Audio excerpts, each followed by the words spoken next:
Saturday Sports Countdown with Brett Pritchard, Randy Lee, and Luke Robinson. Auburn, Alabama, around the SEC and around the nation. This is the Saturday Sports Countdown. To be a part of the program, call 256-234-6221. Now, let's join Brett, Randy, and Luke for the Saturday Sports Countdown. Good Saturday morning. Welcome into the Sports Blitz Saturday Sports Countdown. I'm Randy Lee alongside Justin Mosley, my good friend this morning, and we'll be here with you at JR Sports Bar and Grill until 12 o'clock. 256-234-6221 is our phone number. Call in, get your prediction in for Alabama and LSU. I think Jake Coker passing yards is the tiebreaker, and that may be wrong because it may take some good play from the quarterback, but I think in the weather that we're seeing right here, Mosley, it's going to be who can run the football. Yeah, it's going to be a sloppy game. Alabama's played one of those with Georgia. Coker threw the ball pretty well in that game. Of course, you're facing a completely different football team than you face there. But, Alabama may get a little bit of an advantage from having a big win and a sloppy conditions like that. Yeah, it definitely worked out for them the first time. So hopefully for you Alabama fans out there, and myself not being one of them, but I am looking forward to a great football game tonight, as always, with LSU taking on Alabama. Auburn will be playing Texas A&M tonight as well. We've got a prediction on that side also. So call in, give us your prediction on Auburn and Texas A&M. And again, we'll be here at JR Sports Bar and Grill with you until 12 o'clock. Can't thank them enough for being our corporate partner on all of our Sports Blitz programming.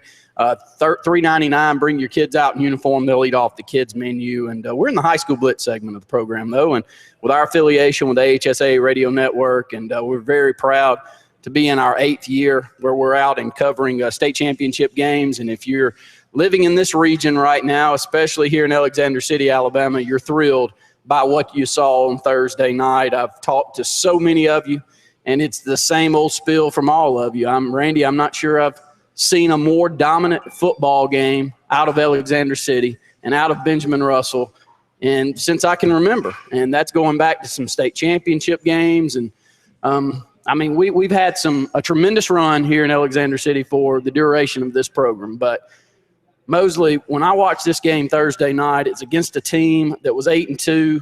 The previous 2 years, they had won 12 games. Last year, they won 13 games. They lost late in the state championship game to an undefeated Clay Chalkville team. I knew they're well coached. I think they got one of the top coaches up and coming here in the state of Alabama. But it was an absolute display of offensive line and defensive line play by our Wildcats. Yeah, we got some skill guys, but we owned the line of scrimmage Thursday night. Yeah, it all started up front for Benjamin Russell, and it got started early. On the defensive side, their very first play, the defensive line did a great job and didn't give the running back anywhere, and they spilled him outside, and Benjamin Hendricks came up and made a stop, and it just set the tone right away. And then offensively, the very first play, Tyree Gray has a good run and gets out past midfield and just set the tone, right away up front to be physical against a team that appeared more physically dominating. Just to the naked eye, to see that they're prototypically sized at every offensive and defensive line position and at linebacker. It was a great performance by Benjamin Russell, offensive line and defensive line. Yeah, it was outstanding. Hopefully you were able to get out and see that. If not, we'll have the replay coming up, I believe, this afternoon. 41-10, Wildcats win that football game, 41-3, heading into a minute left in the ball game. So a late score for Saraland was the lone score that you saw go up on the scoreboard. Wildcats had 2 shutouts to close out the regular season. Give up 10 points here in the first round. It sets up a second-round playoff matchup on the road at McAdory, who's only lost 1 football game all season as well. They lost to Pinson Valley a little earlier in the year, so they're 10-1. They've had as good a stretch as we have. They haven't made it to a state championship game, I believe, 3 years ago. So if you're wondering where McAdory is, up towards Birmingham, get off 459. The school's right there off of 459. It's a very good historical school as well. Bo Jackson came out of there for one, but a lot of other great athletes also coming out of McAdory. Should be a good visit up that way, Mosley. Yeah, and that's the thing about the playoffs is it's a grind. You don't get the off weeks that you sort of tend to get during the regular season. Everybody that you're going to play from here on out is good. They're going to have recruited college athletes, just like you faced this past week with Velas Jones, Jack West, the cornerback at Saraland. His name escapes me right now. But you turn right around, you go to McAdory. And they have Jay Jones, their quarterback, who just got a Georgia Tech offer. Malcolm Askew, a wide receiver that's got multiple offers. You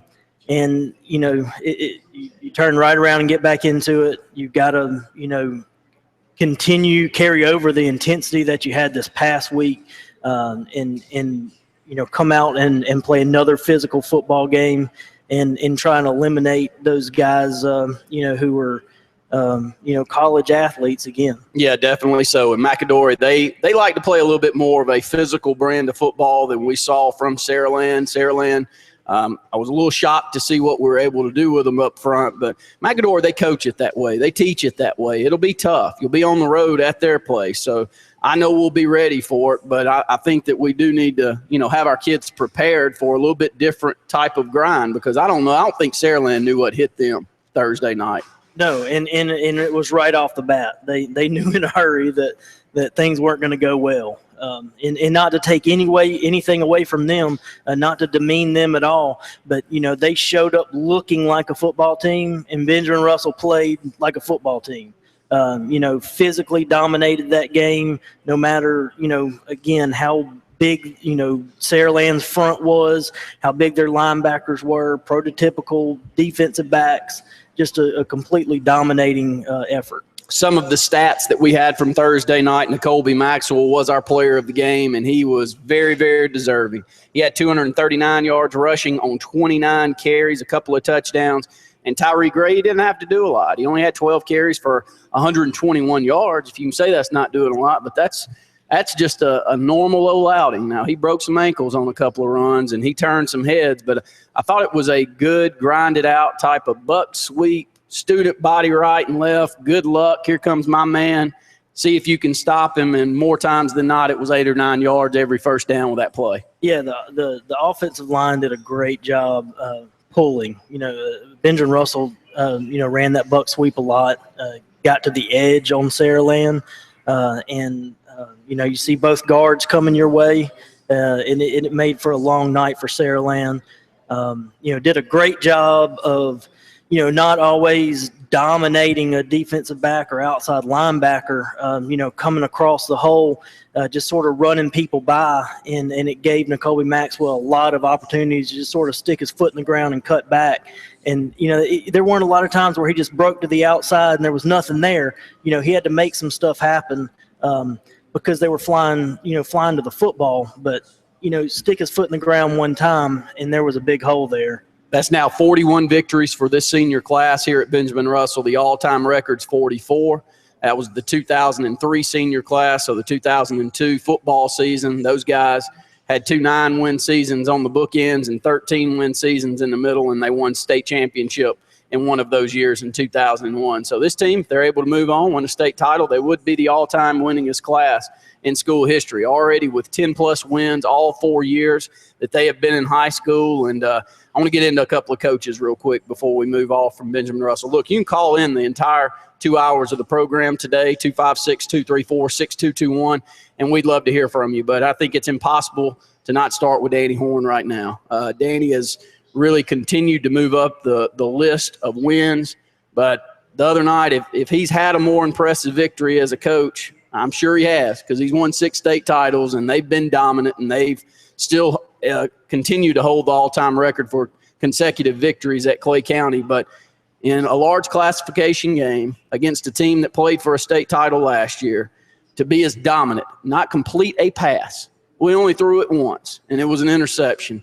And to run the football for 390 yards and just completely whoop a good team like that, that's the reason you go out and you hire, and that's the reason we're so blessed as a community to have him here. Yeah, coaching makes a difference in high school. Well, in all levels of football, but you can definitely tell a team that's coached well Again, and I know I'm going to keep saying it the whole show, but it just stood out to me so much that, Benjamin Russell is not ideally sized for 6A football. But it didn't matter. They're coached so well. They're so fundamentally sound. They know football. They understand situations. They understand down and distance. It just stood out to me so much how well coached Benjamin Russell is. Two of the assistants, and I could roll off all of them, but I'm going to stay on the lines of scrimmage. Tal Morrison on the offensive line, Wes Tate on the defensive line. I'll kick it over to you. You're an old offensive lineman, but the more I watch Tal and the more I watch Wes with, guys, to be honest with you, now, don't get me wrong, I wouldn't swap them for Marlon Davidson. If you wanted to bring me Marlon and y'all take Tay Robinson over there at Greenville, no sirree, you can't have him. I wouldn't swap him in a million years, but it's not the ideal size that you see across the front. We got a linebacker in college, I think, playing end. I wouldn't move him because he's unbelievable, Trey Edwards over there, but he's 6'1", 205, 210. He's going to be a stand-up linebacker and may a great one for somebody, in my opinion, but so – not ideal size, but the way that we played, and it's not just this year. This has been a long stretch of great football on both sides of the ball. Yeah, offensively, there's a lot to do with scheme that the offensive line is so good at, understanding, different situations. Saraland, I'm so surprised, just in the short time that I've been out of coaching, how much more, teams are scheming, stemming before the snap, and doing so much more with their defensive fronts. And Benjamin Russell's really good at stopping that. Look, we'd love to hear from you. 256-234-6221. We're just getting started. High school Blitz. We'll run down some other scores. An amazing finish by the Dadeville Tigers we'll talk about coming up next. More of the Sports Blitz Saturday Sports Countdown right after this. Clear.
Fairfield is the Lake Martin area's Big Green Egg and Accessories headquarters.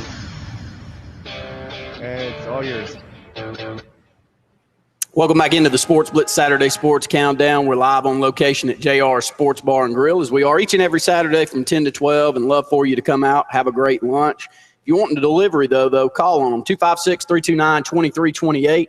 They've got catering services as well, so call on JR Sports Bar and Grill. Can't ask for better corporate partners here for our Sports Blitz programming. Got my good friend Justin Mosley up here with me. We've been talking Benjamin Russell High School football, 41-10 victory in the first round of the playoffs, set up a travel over to McAdoo. We'll be on the road as visitors at McAdoo this upcoming Friday night, a team that is 10-1, a physical team, a very talented team, much like ourselves over there. So should be a great football game. And as we close talking about them, it's just this run that we've got looking forward. If the Wildcats are able to get over this McAdoo game, it would set up a third-round matchup. What looks like possibly a blunt team there in the third round is they'll take on Bessemer City in round 2. That could be those two teams are a lot alike, and more than likely those teams would come to us in the third round, which will set up a fourth-round matchup if you're able to get through that. So a semifinal matchup wouldn't be against Spanish Fort or Opelika. Those two teams look destined to play one another in the third round. I say they do. Spanish Fort look destined to not be around very long if they play like they did last night against Pell City, and we'll talk about that here in a bit. But it's a tough track to hoe. Yeah, again, it's every week. Going against high level opponent, you have to continue over from where you left off Thursday night. You have to match that same level of intensity, their level of intensity. It's a tough thing to do, especially in 6A in Alabama. Anybody can beat you at any point during the playoffs. And so, Benjamin Russell's got a tough run, but they're certainly capable of it. Yeah, they definitely are. If you found out anything, you saw that on Thursday night. The Dayville Tigers, it's been an up and down kind of year. Unfortunate for them, they lose their superstar, Sean D. Jennings, but they haven't given up. And the one thing about Dayville that I've watched is they'll get down in football games like they did against Elmore County a couple of weeks ago. And next thing you know, Dayville's reeled off 28, 35 points in concession. You're like, where does this come from? Well, I've been able to watch and listen in. And by the way, they did an outstanding job on the broadcast. 97.5 when we went off the air on Thursday night. I got in my car, and thanks to Lake Broadcasting and Kowaliga Country, turned the radio on to see what's going on there. And there's the Dayville game, as they're on the road at Thomasville, and Chad McKelvey doing a tremendous job of play-by-play there on that side. And to watch and just listen in to the way that game closed out in the waning seconds. Dayville was trailing Thomasville team that had a 15-point lead, 35-20 going into the fourth quarter. Dayville comes storming back. They don't have a kicking game. I think their kicker is injured, so they're not kicking the ball all night. They go into overtime. Both teams score there in the first overtime. Second overtime, Thomasville kicks the extra point. Dayville scores. They're going for 2 to win it. It's 53-52. And Margarius Buchanan puts on an absolute show. He runs around, scrambles in the pocket for about 12 seconds, rolling the pocket back to the left, throws in the back corner of the end zone to Ty Stone. Ty Stone goes up, catches it at its apex, brings the ball in, and they win the football game 54-53. Is an amazing finish, Mosley. Yeah, and it was. And it was great to listen to the game. Leaving the Benjamin Russell game, I listened to it as well. And the play is actually on Kowaliga Country's Facebook page. If you don't already, go follow them and just watch the play. You sort of had the feeling, or I did at least, when Thomasville scored the touchdown and kicked the extra point. You knew that Dayville was going to go for 2. And I thought that really set up well for Dayville. Dayville comes out and gets a false start. After they score the touchdown, so you're going from 2 from the 8-yard line, and Buchanan did a great job. Never gave up on the play. You could sort of tell he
state champion up last year, Saraland. And but the Wildcats will be on the road at McAdory next Friday night, a 10-1 McAdory team.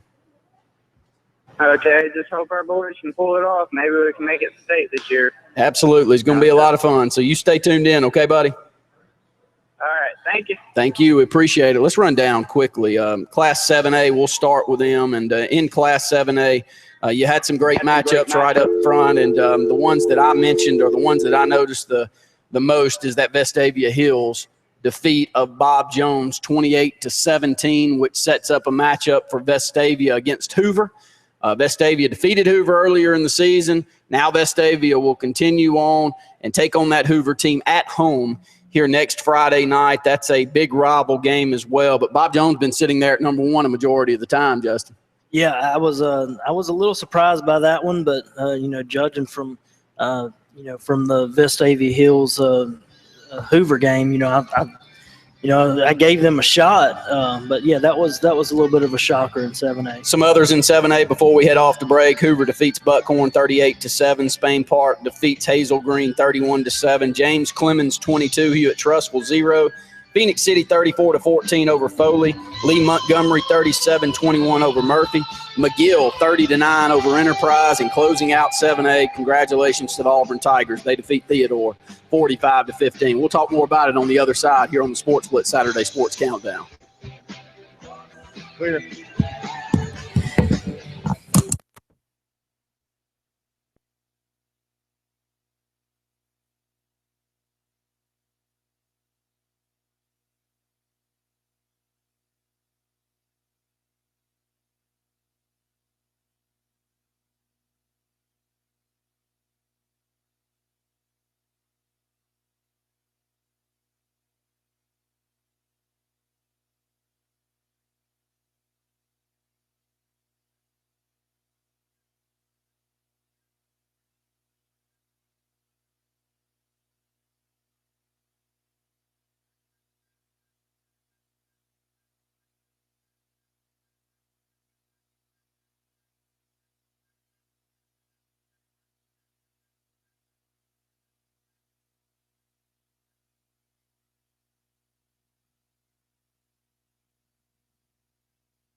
team up front on both sides of the ball, and they've got some college guys back there in the skill position. There's no question about it. Their quarterback, Jake Bentley, is one that's a junior that I think is one of the best ones in the country, and I'm not the only one. Most prognosticators think the same thing.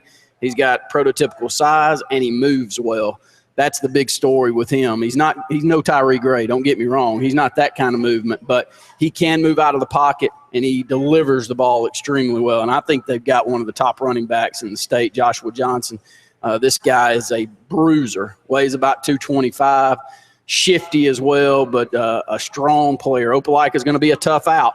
But we've been used to playing Opelika for a long time now, and don't be surprised if Benjamin Russell and Opelika don't meet back up at some point in time in this playoff run. 256-234-6221 as we're running down Class 6A scores. Chelsea High School out of this region goes down to Blunt and gives them a scare last night, but Blunt wins the football game 41-28. Parks Crossing losers last night to Bessemer City 28-24. That's big games right there. Blunt will take on Bessemer City. The winner of that game will take on the winner of our Benjamin Russell McAdory game coming up as McAdory defeated Wetumpka 35-3. Moving on down the bracket, Northview losers to Hillcrest Tuscaloosa 36-15. Again, it was Opelika 51, Daphne 0, Northridge 48, Dothan 21.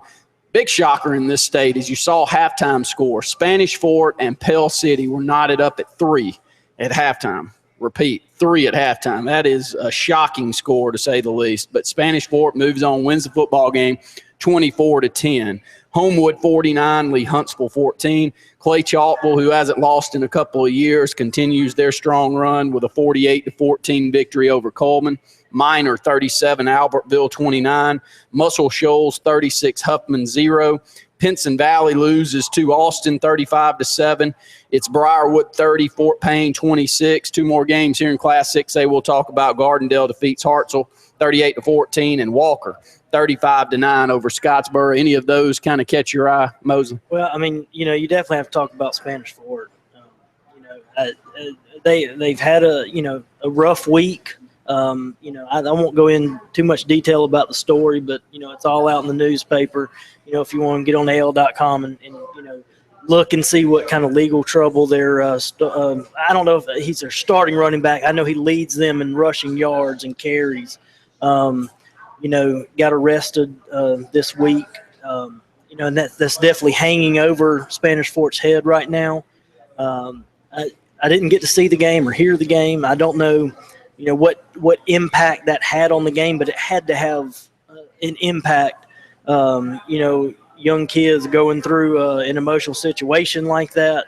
But yeah, that was definitely the surprise. To see Spanish Fort have to go late into the game to get a win. We'll run down playoff brackets for next week into the second round. We'll start there in 4A for Dayville on their side of the bracket. Andalusia at 10-1 will be at Dayville. So it'll be a home game for Dayville against a 10-1 Andalusia team.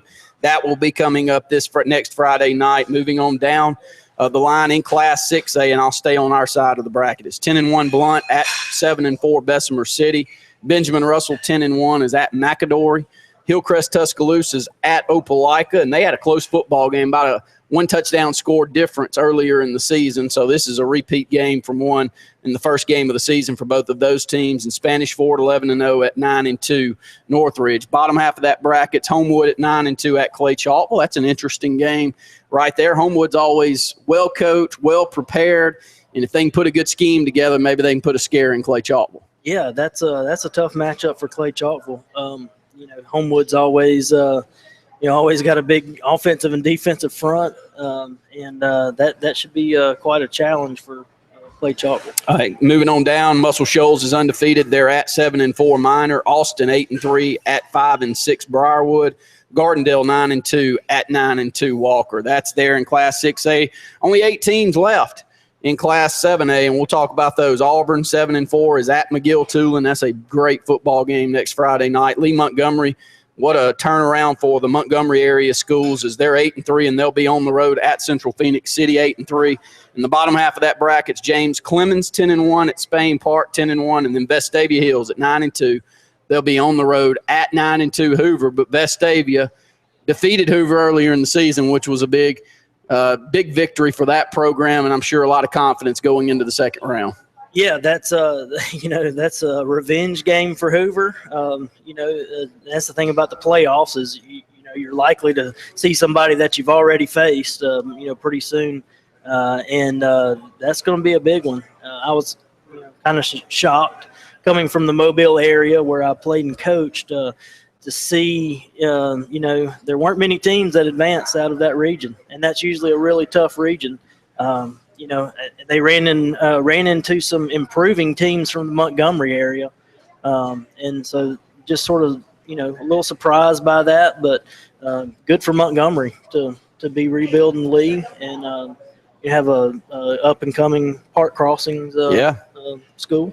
Yeah, Jeff Davis also had a pretty good season this year, so it was really a turnaround for the Montgomery area schools. 256-234-6221 is our phone number. Moving on into the College Blitz segment of the program. If you want to call in still and talk about high school, we'd love to do that. We'll be over at the Super 7 this year in 4 weeks. It'll be in Tuscaloosa. Our entire crew will be over there to call all 7 games. It will be Wednesday, Thursday, and Friday. Wednesday night game will be the 7A championship game, and then you'll move in to 3 games on Thursday and 3 games on Friday. We can't thank Russell Building and Do It Supply Stores enough for being our corporate partner on the HSA radio network. They've got stores all throughout the surrounding region, and they're great corporate partners for us as they power the HSA radio network. You can pull in highlights throughout the week. Ron Ingram does a great job of sending those over. Michael Forehand putting those together and pushing them out to all of you out there. And I'm sure there'll be a lot of talk about our local area high schools here in this upcoming edition of that Inside the AHSA. We'll go ahead and take another break here on the Sports Blitz Saturday Sports Countdown. When we move it back in, we'll talk some Auburn and Alabama football. Luke Robinson will be calling in here shortly as well. More of the Sports Blitz Saturday Sports Countdown right after this. Clear.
And visit them online at HyundaiofAuburn.com. All you. Welcome back into the Sports Blitz Saturday Sports Countdown. I'm Randy Lee alongside Justin Mosley. 256-234-6221. We'd love to hear from you up here. We're moving into the College Blitz segment of the program. If you got any more questions about the high school side, we'd love to talk to you about that also, as they're moving into the second round of the playoffs, and we're looking forward to being on the road with our crew at McAdory this upcoming Friday night. So you can tune that in right here on Kowaliga Country 97.5 or WKGA975.com. Got to start with Alabama. I don't know how you cannot start with Alabama today against LSU. Let's see if we're got Luke Robinson on the phone. Hopefully we do. Caller, you're on the Saturday Sports Countdown. Caller, you there with us? Hey, are you there? We got you, Luke. Good to hear from you, buddy. Hey, how's it going today, guys? Well, it's going. We're just moving into the College Blitz segment of the program, so you're on perfect timing to call in and talk about Alabama. Just give us some of your quick thoughts about the matchup today. Well, first and foremost, I do want to give a big shout-out to Benjamin Russell and the way they played last night. I know you guys probably talked about it ad nauseum already, but following the game along on Twitter was just a lot of fun, and then hearing all the highlights today on Facebook. And if you hadn't seen those highlights, go to the Sports Blitz Live Facebook page or Brett or Randy's Facebook page. They're all over there. It's just a lot of fun. This team is really easy to like.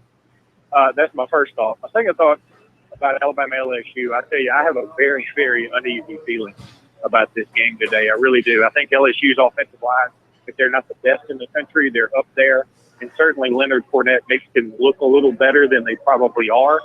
But the conditions are really leaning themselves to the team that runs the ball better winning this ball game. And I'm not saying LSU is necessarily the better running team, but they have more running tendency. And they have an offensive coordinator that has shown he's going to run and run and run and then run some more. Whereas Alabama, usually it's better to be more balanced, but I don't know about tonight. I mean, the way the field conditions are going to be, the way it could still be raining. I think I saw a stat where LSU runs something like 73% of the time as it stands. Alabama, their pass to run is 56% run, 44% pass. So I'm worried that Alabama is going to try and establish something else. And really all you have to do is run Derrick Henry. And I'm just afraid Alabama's going to try and get a little bit too cute. That being said, I'm going to stick with my prediction, what I've been saying all week. Alabama wins 23-20.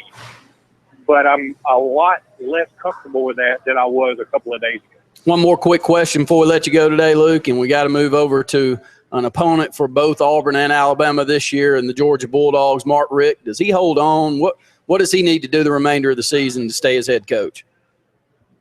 Well, I think he did. All he's got to do is just win these games. I mean, every one of these games left on the schedule is winnable, and frankly, he should be favored, if not by double digits, at least close to it in every one of them. Georgia Tech is certainly down. The Florida State win notwithstanding. Auburn, you know their story. Even though they played better, I think, in their last two losses they have all year, I still think Georgia's a better team overall. Then Georgia Southern's mixed in, and today they got Kentucky with their 17-point favorite. I mean, if he wins these games, I believe he can go 10-3 on the season, which it's crazy to think we're talking about him losing his job. The catch is if he loses any one of these games, I think he is fighting for his job. And there's so much turmoil on the staff. I think that's what's got everybody up in arms too. In the end, I think Rick is going to hold on. I think that he will be there next year, assuming that he wins these last four games, which I think he will. Luke, we appreciate the phone call today, buddy. Have a good time. There's plenty to watch, isn't there? Really looking forward to it. Thanks, guys. Y'all have a great day. We appreciate it. 256-234-6221. I'll kick it over to you. Some of your thoughts on the game. Yeah, I really think it's going to come down to Alabama's offensive front. They've had a tendency to give up some big negative plays in early downs. First down's been bad, and third down's been bad. I think it's going to depend on how well they can keep some bodies off Coker, because I think I think it's going to come down to being able to throw the football a little bit for on both sides of for LSU and Alabama. Um, Coker had a really strong drive to finish the Tennessee game. Can he carry that over? After a bye week, that's had to have built some confidence up. But is Alabama's offensive front going to be able to make a clean pocket when he needs to throw? I think that's the issue for me. Watching so much of Alabama and LSU.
Welcome back into the Sports Blitz Saturday Sports Countdown. Randy Lee alongside Justin Mosley. Got about 45 more minutes left. Call in with your prediction. Alabama and LSU is the prediction today. Jake Coker passing yards will be the tiebreaker, 256-234-6221, as we are at JR Sports Bar and Grill, as we are each and every Saturday from 10 to 12. Let's move in. SEC games today. One of them, or a couple of them, already started. We got Vandy and Florida on right straight ahead of us right now, and they're scoreless there in the first. And also got Kentucky at Georgia. And if you saw the pictures out there, wow. Georgia had about, 40% full 5 minutes before the game, Mosley? Yeah, and if you, if you're a fan of a school and you want to make a statement, hit them where it hurts, and that's the pocketbook. You got people not showing up to games, or, if they're that disgusted with it, it looks like it could be a time for Georgia to move on. Yeah, Georgia, it was a little bit surprising when you see that, to see how many fans decided to stay away. And that's what we saw in 2012 for Auburn. You just don't give yourself much of an option. And, God, look at the weather coming towards Tuscaloosa. It's going to be a mess in that game tonight. Is that what time's the kick? What time is this making its way? About right at kick time. We might need to see if we can get James Spann to call in. I'm not a meteorologist, but that's a slow-moving bunch of rain. The kick's a little after 7 o'clock. Just, judging from looking at how slowly it's moving on radar, I don't see there any possibility of that being gone by maybe well into the game, maybe not at all. Yeah, a couple of games of interest in the SEC. We talked about Georgia, and they're 5-3, 3-3 in the conference, taking on a team that matches up pretty well against them. Kentucky, 4-4, 2-4 in the conference. A big game, I believe, for Ole Miss. Of course, a big game for you as an Alabama fan is Arkansas, 4-4, 2-2 in the conference at Ole Miss. That game's at 2:30 on CBS. Ole Miss is still 4-1 in the SEC, and they've got that leg up against Alabama, and it's a huge game because it's an Arkansas team that I think physically matches up pretty well with Ole Miss. Yeah, and you can't mess around with Arkansas. It's going to be a tough one for Ole Miss. I know they're a little healthier than they were, during the Florida and Memphis losses that they had. Arkansas is a team that can run it really well at you, but also, Brandon Allen can stand back there and throw it. Hunter Henry's a matchup problem for everybody from the tight end position, and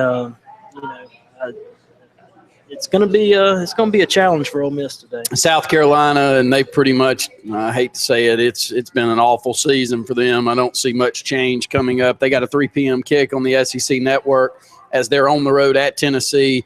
Tennessee needing a victory. Tennessee needing to continue some positive looks here. And did you see some things from Tennessee in the last few weeks that would make you think that they're moving in the right direction, Mosley? Yeah, they definitely are. The question for me is, can they start winning? I've seen them moving in the right direction for a couple years now, but it hasn't translated to the scoreboard. They played really well against Alabama. I think Alabama was banged up, but they played really well. They've got a pretty dynamic backfield. Josh Dobbs can do some good things. I really think, we're going to find out here the next few weeks if Tennessee's going to turn the corner and start winning some of these football games. Call in with your prediction. Alabama, LSU. Tiebreaker will be Jake Coker passing yards, 256-234-6221. Give away steak dinner compliments of JR Sports Bar and Grill here in downtown Alexander City. We talked about South Carolina and Tennessee, and we hit on it in the first hour, and we'll hit on it again here pretty thoroughly. And that's the number 2 LSU Tigers at 4-0 in the conference, 7-0 overall. Is that number 4 Alabama, 7-1, 4-1? First off, number 2 and number 4.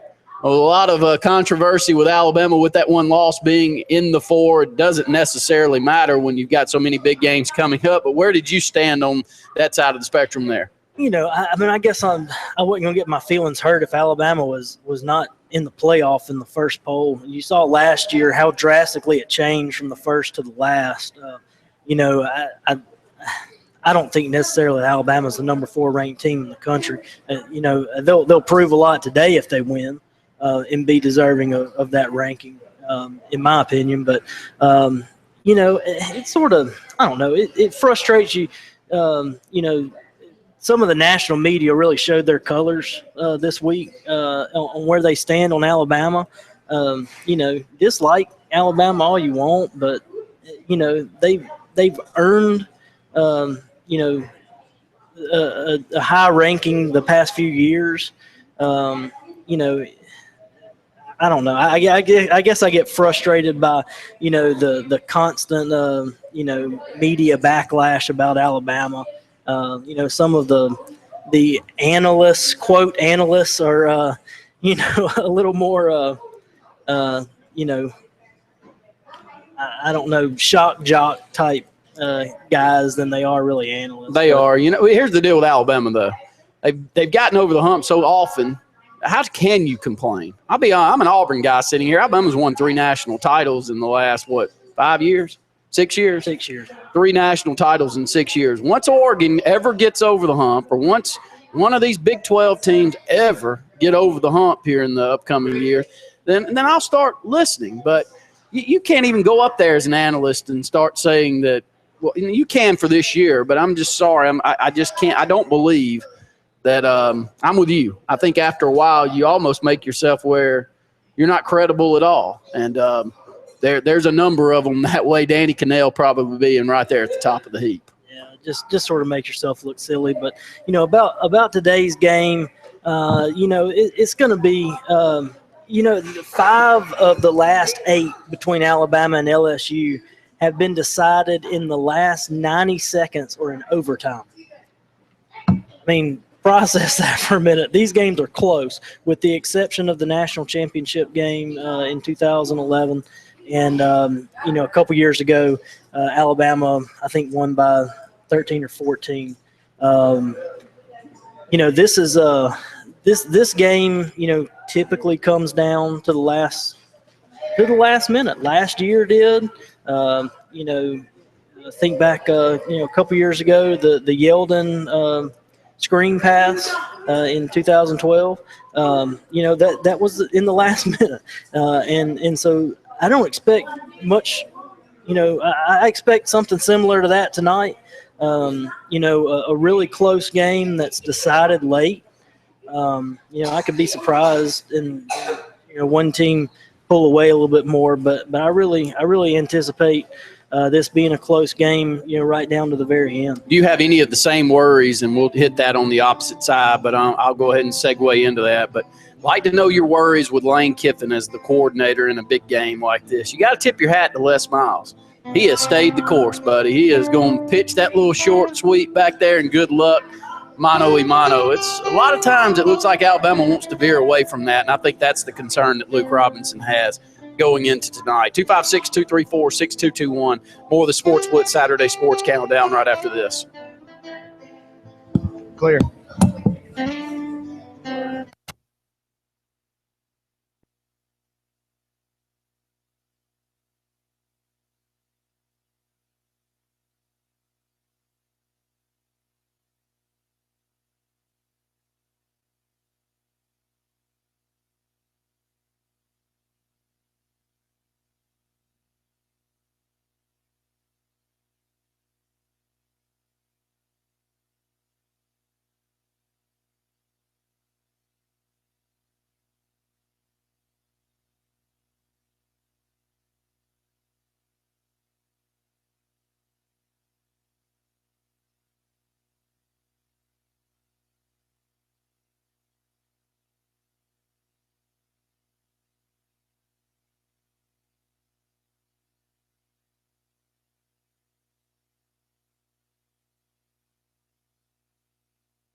This segment of Sports Blitz is brought to you by Satterfield on Highway 280 in Allen City. Satterfield is the Lake Martin area's big green egg and accessories headquarters. All yours. Welcome back into the Sports Blitz Saturday Sports Countdown. 30 more minutes left here on the program. Love for you to come out to JR Sports Bar and Grill and have a great lunch. If you're looking for catering services or delivery, though, call on them. 256-329-2328. I segued in just a little bit ago to your thoughts about Lane Kiffin as an offensive coordinator in a big game like this, Mosley. To me, as an outsider looking in, that's the one thing that's concerning to me if I was an Alabama fan, because I think if Alabama at home wants to play a physical brand of football and they don't turn the thing over, that I love their chances against this LSU team, because I think LSU's defense is not quite what it's been in the past. Yeah, I think I'm not so I guess adverse to a lot of Kiffin's play calls. It does get frustrating some in game. You go back and watch the game later, and he does some things to try and keep Alabama balanced. You look, go back to the regular season game, the game of the century. It was called in 2011. Alabama lost 9-6. And Coach Saban really pointed out, after the national championship game when Alabama, defeated LSU handily, that he thought that Alabama got too careful in that game. And that's why I think that Jake Coker is going to be so important in this game today. Is the offensive front going to be able to give Jake Coker time? Because look, as much as people like to think that Derrick Henry's a really physical running back, Alabama is not very good at both guard spots, at either guard spot. And Derrick Henry is better outside the tackles. I think that's why you get a lot of jet sweep, at least jet sweep motion from Lane Kiffin, to move the linebackers some. Scored on it against Tennessee. They got the linebackers flowing with jet sweep motion, and it makes it a little bit easier to run outside. I guess I'm not so down on Lane Kiffin and his play calling. If he had a really, really dominant offensive line, I would be much more adamant about running the football more. But just going back and looking at the offensive line, looking at the trouble that the guards have at times, whether it's communication, they really struggle to work a double team to the second level. And, some of that is physical limitation. Some of it, I think a lot of times is communication with the center. But, again, I really think that when you see Alabama come with a vanilla type of game plan offensively against LSU, that's when Alabama struggled the most. Well, you combated that extremely well right there as an Alabama fan. Me as an Auburn fan, I'm sitting over here and I'm begging for physical brand of football again, and so that's the reason I kind of get caught up saying the talk that I am. Yeah, Alabama can be physical. It's just a different type of physical. It's not an A gap, B gap, run the dive, not what you're going to see from LSU. It's not Barrett Jones and Warmack lining up beside one another and just out physicaling everybody that matches up with them. No, it's not. But the offensive line can do some things really, really well. But it's not. No, it's definitely not. Fluker and Warmack in there just pouring it at defenses and good luck stopping it. They're physical in a little bit different way. You like to get Henry started. He's not really good. Pressing a hole and cutting back like Mark Ingram and Trent Richardson were. He likes to sort of see a good crease outside the tackle box, and that's where he's had his most explosive plays. But Alabama can be successful in A gap and B gap. I wish I could find the stat. Cole Kubelik, is a really great analyst, played football at Auburn. Go follow him on Twitter. He is outstanding. He really, really breaks it down, and he tweeted out, breaking down this game some just outrageous stat that Derrick Henry rushing on 4th down. We saw him break one in Wisconsin.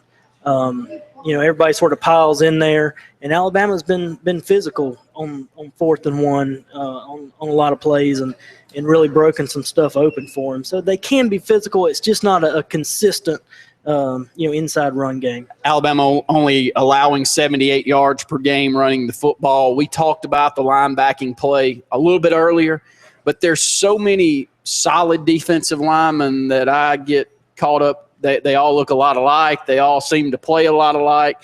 You that watch a lot of it and break down a lot of film, who's the big playmakers? Who's going to make the biggest turn for Alabama strongly on that defensive front today? Yeah, and I think that's why you see so much success from the linebacker spots. Ashawn Robinson, Jonathan Allen can command a double team and keep blockers off the linebackers a lot of times. It's such a deep defensive front. They rotate in, and you don't see any drop off. I think that's the huge thing for Alabama. Especially facing so many spread teams. Won't see it tonight, but throughout the course of the season, you face so many more spread teams than you're used to seeing. To not have any drop off. Denzel Duvall comes off, Ryan Anderson comes in, and there's no drop off. And so that's going to be a big advantage for Alabama tonight. Keeping LSU's great offensive front off linebackers and letting linebackers make plays on Fournette. Safeties making tackles. Alabama's been so strong over the last 8 years at the safety position, being physical and coming up and making tackles when you break in to the second level. Talk about Alabama's secondary against the run. Not necessarily against the pass, where I think it will be important, but against the run, that is where Auburn was exposed tremendously against LSU, as their poor open field tackles led to Leonard Fournette having almost a record-breaking first half against Auburn. Yeah, Alabama does tackle well. They're small at safety compared, they don't have Landon Collins back there for sure. Mark Barron's don't not have there. Mark Barron back there. But Eddie Jackson's physical. He'll come up and fill a run lane. But Alabama's so much more multiple on defense this year. You'll see Alabama in a base defense tonight. LSU's not going to spread it out, where Alabama would go to their nickel or dime look that they spend so much time in against, teams like Texas A&M. You'll see a lot more beef up front. I think the thing that Alabama's been so good at this year, not only stopping at the point of attack, but limiting some run lanes. You saw in the Auburn game against LSU, the gaps were big, the windows were big. If Alabama can sort of pinch some of that stuff down and give the safety a good run lane. 256-234-6221. Got comments on the Alabama-Auburn game today? We'd love to hear from you. Got some questions about high school, which we talked about a lot in the first hour. Please call in with that. 256-234-6221. More of the Sports Blitz Saturday Sports Countdown right after this. Clear.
4, 3, 2, and it's yours. Back into the Sports Blitz Saturday Sports Countdown live on location at JR Sports Bar and Grill. I'm Randy Lee alongside Justin Mosley. Got 20 more minutes left here in the program, and looking forward to a great evening of football and a great afternoon of football also. We've talked a lot about Alabama. I want to ask you one more question, then we'll move over. I want to talk a little bit more about Auburn as we close out the program, and then also I want to run down the playoff brackets again for our local area teams as they move on with a tremendous victory this last Thursday night for Benjamin Russell, 41-10 over Saraland. Talked a lot about it in the first hour of the program, but we'll close with that today. What would Leonard Fournette need to do today for you? I think he's already way out ahead in the Heisman, but to put his name up there with one of the top SEC backs of all time, today is a key game to do something like that, Mosley. Yeah, I mean, I don't know. I can't really throw a number out there, but disrupt Alabama's defensive game plan, and the numbers will come with that if he's able to do that, or if LSU is able to do that. If they're able to move the ball consistently, running, the numbers will come. I don't know what it would take, but definitely a win for LSU. I think we'll probably, barring some, big meltdown late in the year from LSU, which I don't see happening this year. It would take an LSU win and Alabama not being able to slow down the run. Yeah, and look, this is an Alabama team only giving up 78 yards per game rushing. If Fournette, for me, and the reason I brought that up, if Fournette goes for 170 to 200 and LSU wins the football game, start tipping your hat, buddy, because he already passes the eye test.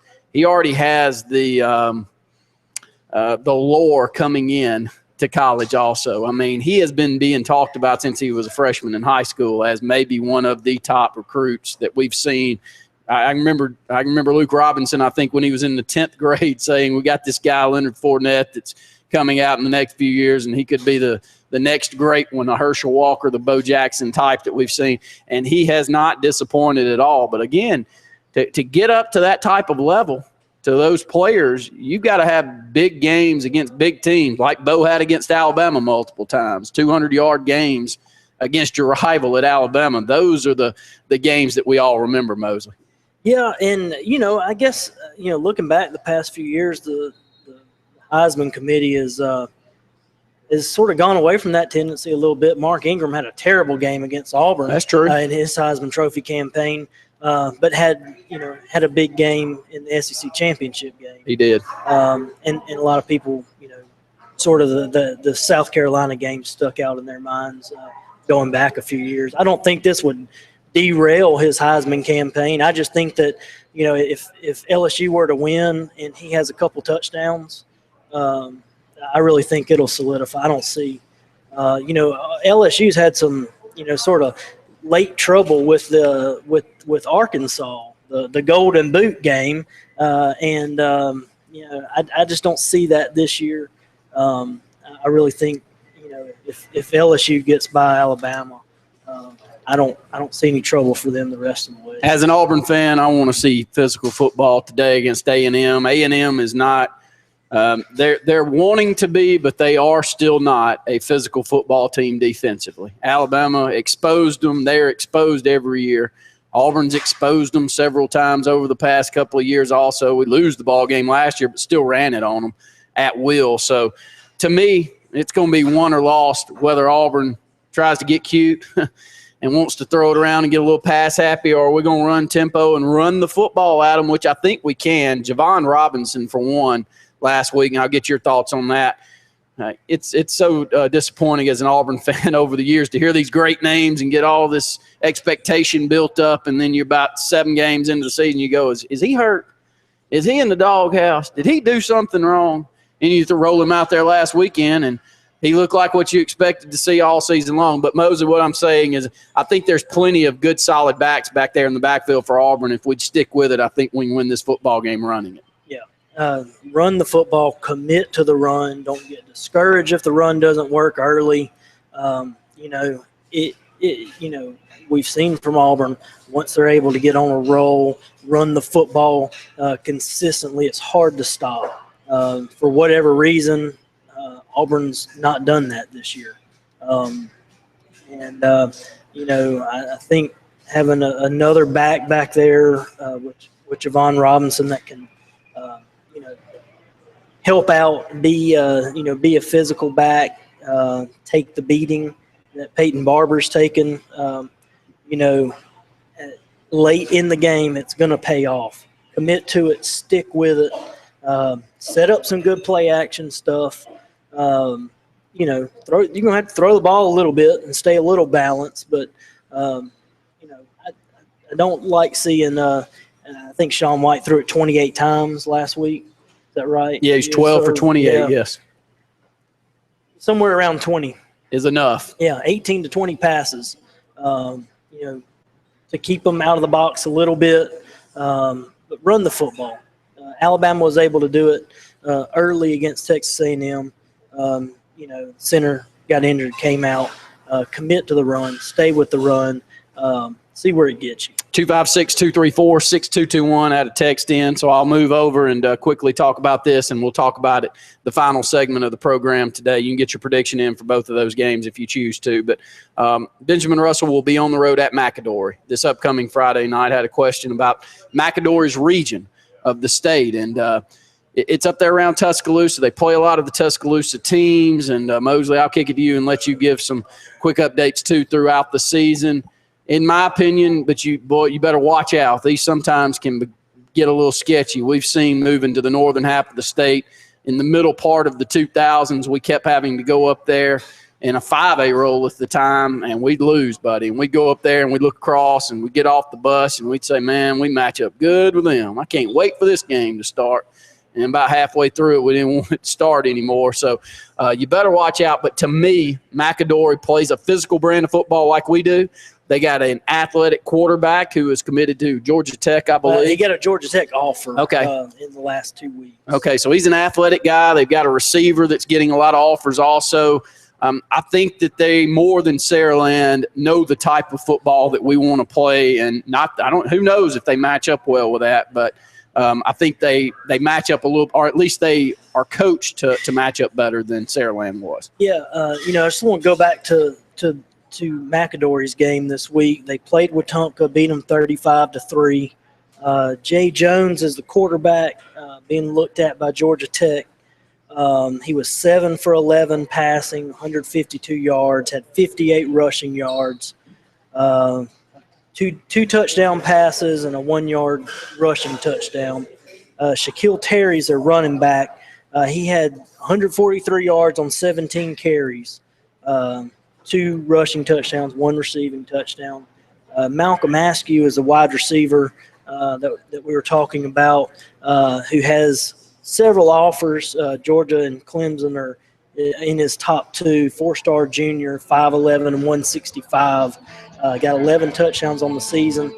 He may be a better safety than he is wide receiver. I think that's probably what we'll look at to see from them is how he plays a pass. Yeah, we'll talk a little bit more about that bracket as we close out the program, talk about our matchups if we're able to get through that week. Doing what we do, we can do that. We don't have to coach them up, and it's going to be a lot of fun, though. This past Thursday night, all it has to tell you is this team's talented enough, leadership is there, and boy, are they well coached. Got a good chance to make a deep run here in the playoffs. More of the Sports Blitz Saturday Sports Countdown right after this. Clear.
2, 1.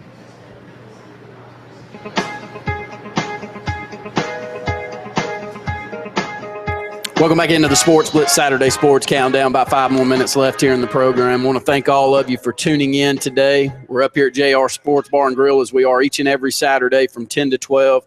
Call in, get them to cater food, get them to cater any event that you've got going on, and they'll deliver food to you as well today. 256-329-2328. Talking a little high school football closing out. Been a great program with a lot of college talk as well. But moving into the second round of the playoffs, a lot of the questions revolve around our 2 local area schools and how they're doing. Tremendous victory for Dayville this past Thursday night, and it sets up a great matchup with a 10-1 Andalusia team at home in Dayville this upcoming Friday. So if you're a Dayville Tiger fan, make sure to come out and support that program as they have one of their all-time victories. I'm telling you, if you haven't seen it, tune in. Chad McKelvey, Kevin Kill did a great job calling it, and you'll be able to tune that game in here on Lake Broadcasting. See the replay. You can pick it up right now on R&B Media through our YouTube channel also and be able to tune it in. But it was an unbelievable play there at the end by Margarius Buchanan, who was the quarterback and made a scrambling play to pick up the 2-point conversion for Benjamin Russell. They're on the road at McAdory this upcoming Friday night, a 10-1 McAdory team. A lot of skill guys. It's hard for me not to bring up a couple of kids for us, though. Tyree Gray. I want to come to you, Mosley, on this. Wes Coleman, who does the game with us, shows me a text during the game this past Thursday night, and it was just so true. But it said that if number 3, who was Velas Jones, by the way, that's committed to Southern California, if number 3, Velas Jones, can play at Southern California, Tyree ought to be able just to ride up wherever he wants to go. Am I blind as just a complete bat, or am I missing something with him? Because every game we play, it's not close. He is the best athlete on the field. He's got a great way that he carries himself in a leadership role. Either I don't know talent or I've never watched football before, but I am missing the boat on this one, buddy. Yeah, I'm just completely shocked. He really he's as dynamic a running back, at least, as you'll see in high school football. Running the football, reading the option, you're just not going to see that. He's got a great, backfield partner with N'Kobe Maxwell. They complement each other really, really well. But yeah, why he doesn't have offers pouring in is beside me. He really is a tremendous athlete. It's you saw the play Thursday night. They ran the little jet sweep motion. Me and probably 90% of the people in the crowd were watching the jet sweep to see where it went, and he came out the backside. And you see, when he gets a start like that, he's just not going to be caught. I haven't seen it happen this year. No, I haven't seen him get caught. It's not going to happen. I heard somebody say, and I'll bring it up, is there's a kid that plays in the secondary for Opelika that's he's either state champion 100-meter. But the one thing that Auburn coaches were there watching, and the one thing that really turned them on to him, and look, who knows? They still haven't offered. I don't know what in the world Auburn's doing not offering this kid. I'll be honest with you. But he ran away from that secondary, and that's where they said, man, he's running away from him, and he's run away from some of the best teams in this state so far the last 2 years. Yeah, he really is really is a really good runner. Why Georgia Tech or Georgia Southern, option team, why they're not, beating down his door right now, is just shocking to me.